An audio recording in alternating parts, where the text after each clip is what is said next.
Good day, guys. My name is Michaelangelo. This is my linear algebra equation problem solving video presentation.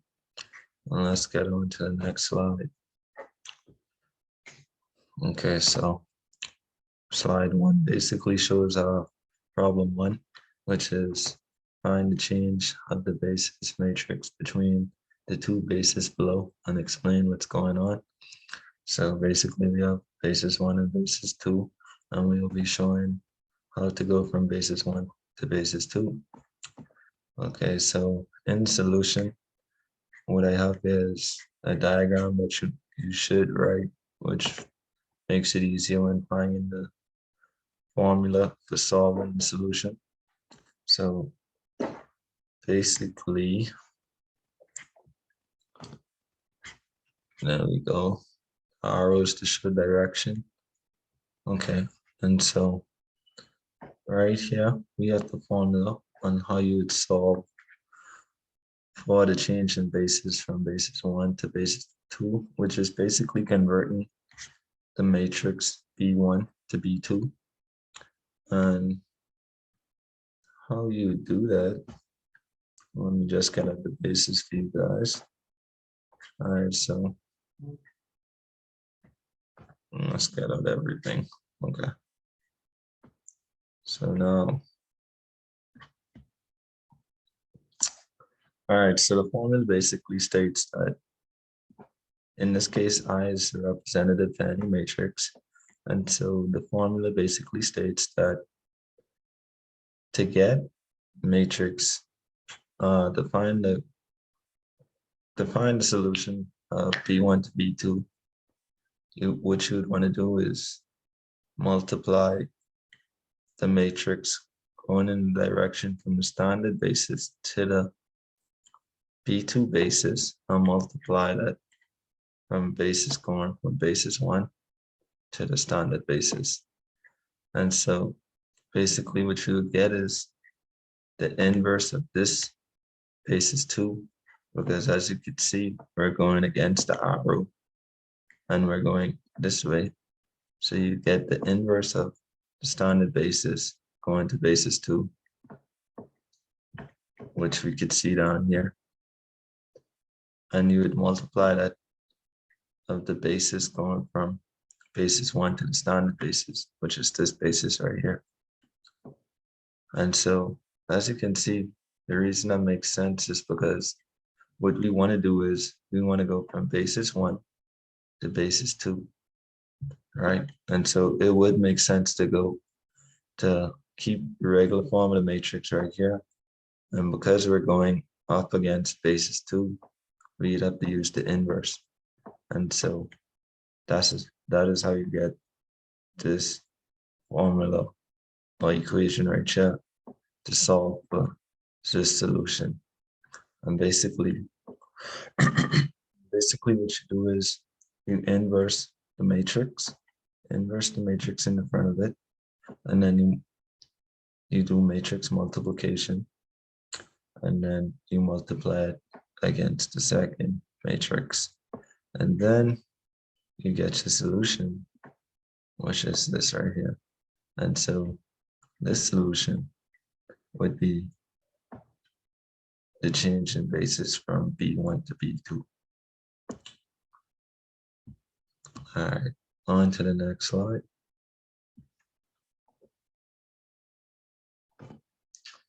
All right, so problem two is basically to find the determinant of the matrix below. The matrix below is a 4x4 matrix, and it's much different.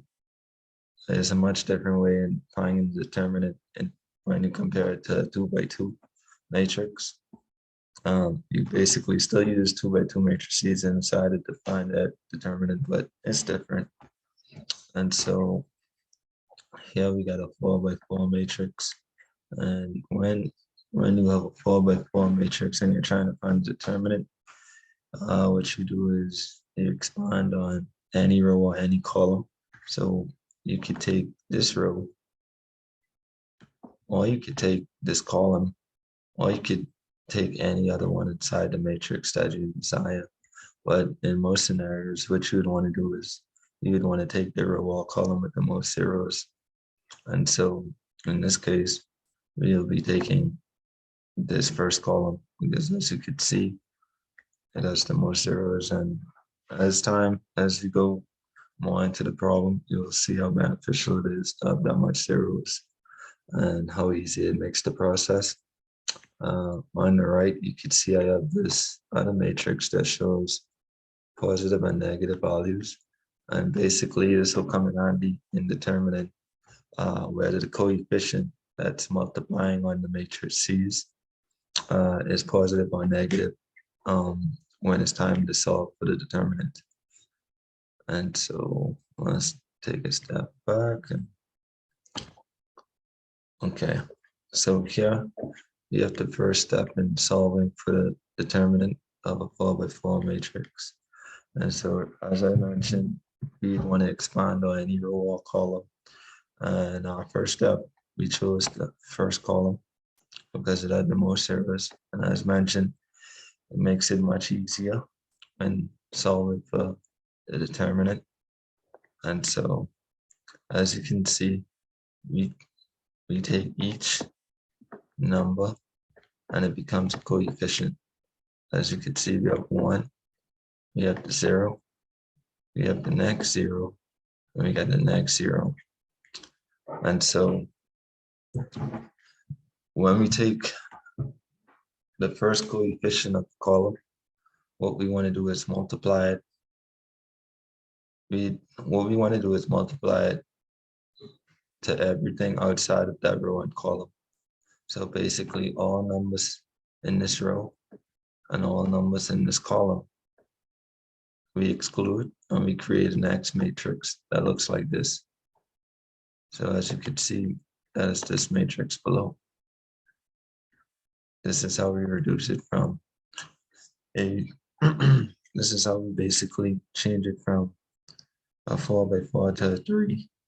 And as time go on, you would see we do the same thing to reduce it to a 2x2 to help us find the determinant. And so basically you do this step and you do it with all the other numbers in the column or a row, depending on which one you decided. But in this case, we decided to do the row and we in the column. And so as mentioned, the zeros would come in handy. And so because the coefficients are zeros, these matrix would basically become useless because, as you know, 0 times 0 is 0. I mean, 0 times any number is 0. So now these become non-usable. And so that's the benefit of choosing zeros. It decreases the amount of work you have to do when solving for the determinant. And so, as you can see, I have an X plus a negative value over here. And what this does is basically the same step as this. So as you can see, what this does is basically the same step as this one. As you can see, when we chose this row, basically everything in this row was positive. So as you could see, my first coefficient was positive. My second was positive. Third one was positive. And we had the fourth one was positive. And so when we do this process again, you'll see how the coefficient matches up with the same matrix I showed you guys right here. All right, let's take a clear on that. Let's take a step back.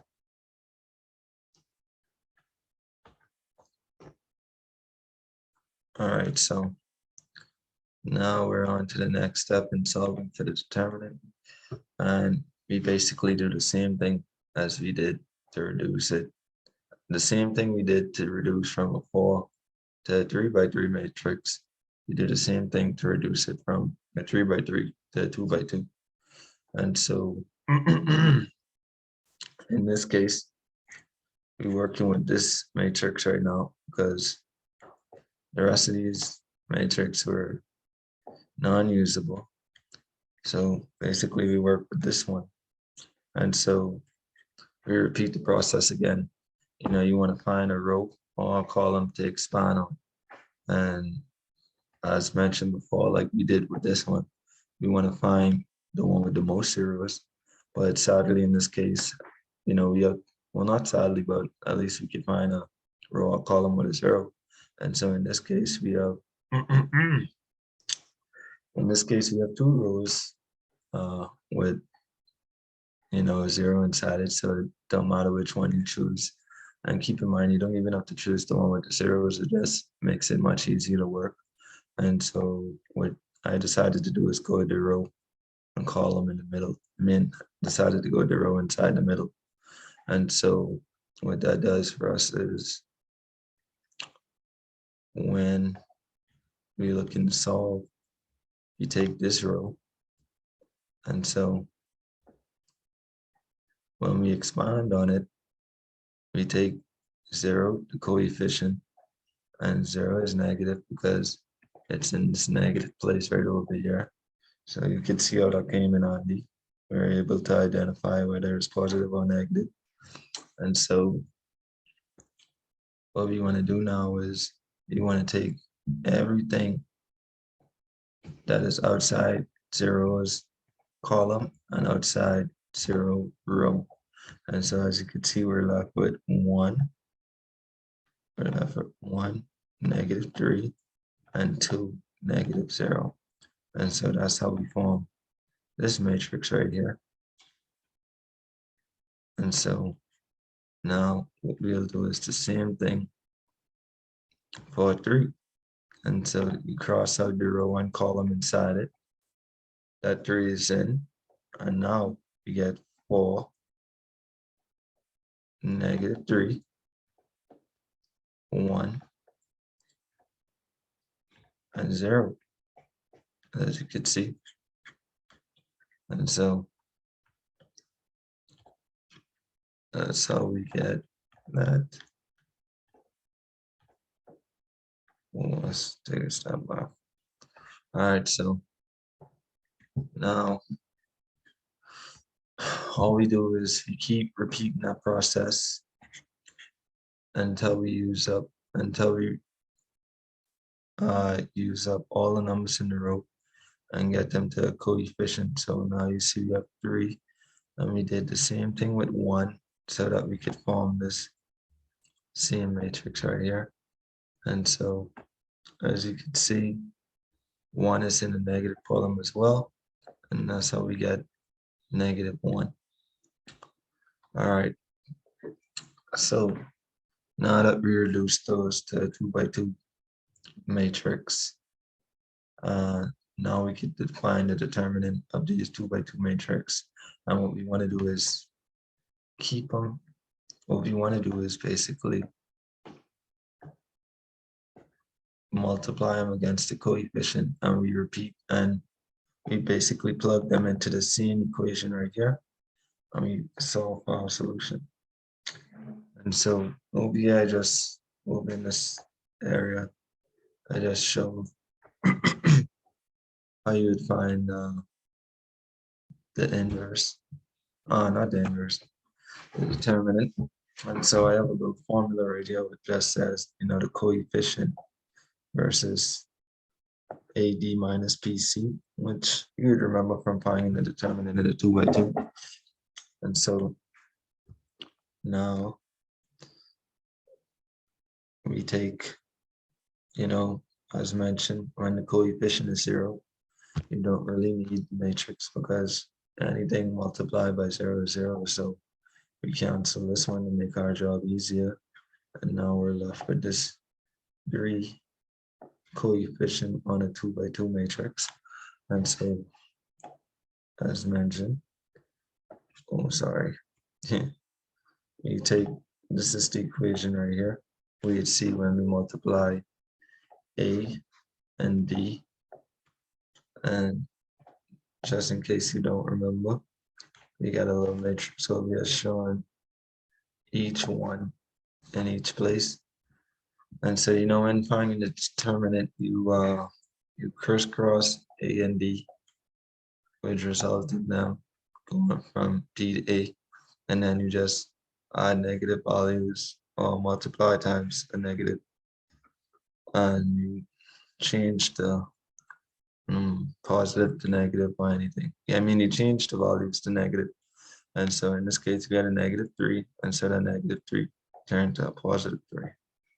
But anyways, so basically, our first equation was 3, which is the coefficient, multiply a times d, which is 0. So that gives us a value of 0, minus 3 times -1. So that was negative times -3, which gave us a +3 right here. And so because of that, we'd see 3 times 3. We finally using the coefficient now. So 3 times 3 will give us 9. And that is how we get 9 down here. Because remember, we're trying to solve this equation right here to find the determinant. And so let's just say we got 9 right here. Now we have to solve for this one.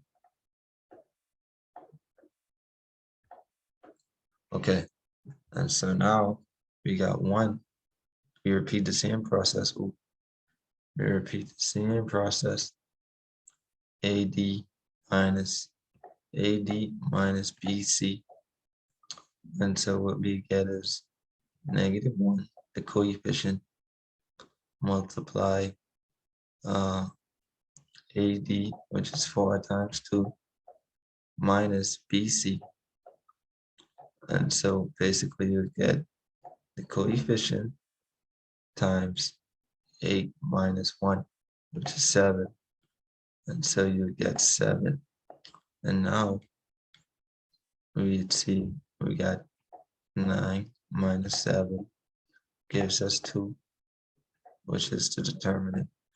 So this would have been 0, because 0 minus 0. 0, the equation basically would have did the same process, but if the coefficient was 0, you would have seen that 0 would have canceled out the volume right here, and then you'd basically have 0. So that's how come 0 doesn't matter. So this would have been crossed out. And now for the second one, we got 9 for this one. And for this one, we got -7. And so the determinant would be 2. And that is all the problems for today. Now, the resources I used was Wolfram Alpha and Matway to make sure that my answers were correct. And I also use YouTube just to make sure I understand, so I can make sure you guys understand just as well as I do and get a better explanation. Well, not better, but just to make sure I understand and stay refreshed to making sure you guys understand. I hope I was able to help you guys. I hope you guys understood me. And I just want to say thank you for staying this far, and I hope you enjoyed the video.